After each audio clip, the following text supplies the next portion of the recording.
I ate a single cookie because I was starving while working late. For that, my manager docked my commission by $100,000. She jabbed a finger in my face, her own turning purple with rage. Don't get cocky just because you landed that big account, Leo. This is a place of business. If you want to eat, go home and do it, she shrieked. The company has a clear policy against snacking at your desk. You broke the rule and you knew exactly what you were doing. That makes it worse. So that $100,000 commission from the pies contract, it's gone. Just looked at her and said flatly, fine. Then I leaned back in my chair and started doing absolutely nothing. That's when she really lost it. One, Miranda Thorne was livid at my nonchalant attitude. Leo, you will write a formal apology and you will read it aloud at the all-hands meeting. I watched her face flush a dangerous shade of red, my own fists clenching under the desk. Then, just as calmly, I said, okay. A colleague stared at me, their faces a mixture of shock and disbelief. Miranda spun on her heel and stomped off toward the executive offices on the 23rd floor. I stayed at my desk. A few minutes later, a notification popped up in the company-wide chat. All staff, Leo Vance of the sales department has repeatedly violated company policy. Following a review, management has decided to revoke his commission for the current month, totaling $100,000. He will also issue a public apology at the 2 p.m. all-hands meeting today as a warning to others.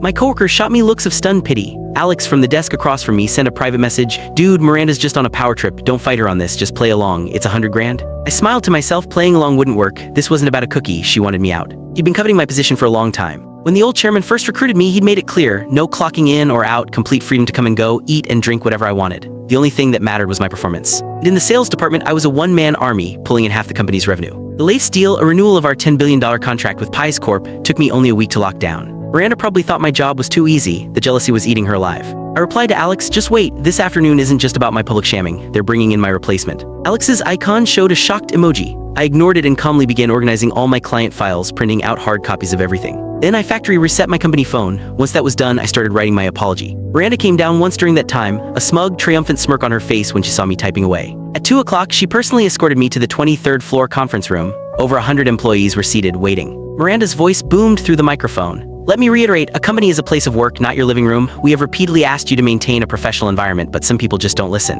And don't think you're special just because the chairman himself hired you. Anyone can make a few phone calls, have a nice dinner, and sign a contract. Leo, get up here and deliver your apology. Let everyone see what happens when you disrespect the rules. I stood up and walked to the front, feeling the mix of pity and morbid curiosity from the crowd. Miss Thorne is right, I shouldn't have eaten a cookie at my desk. From this day forward, I will strictly adhere to all company policies and never cross the line again. Miss Thorne, I'm not a man of many words. You told me not to eat, so I won't. My job as a salesperson isn't that important anyway. It's good that you finally understand, and given your repeated infractions, the executive team has decided to remove you from your position as sales director. You are now a junior sales associate. And this, she announced, gesturing to a greasy-looking man beside her, is your new director, Felix Thorne. Felix has an MBA from a top overseas university and will lead our team to new heights. Scattered, unenthusiastic applause trickled through the room. Miranda proudly presented Felix. I caught Alex's eye across the room. His face said it all. As a final blow, click the link on the homepage to watch the full follow-up for free.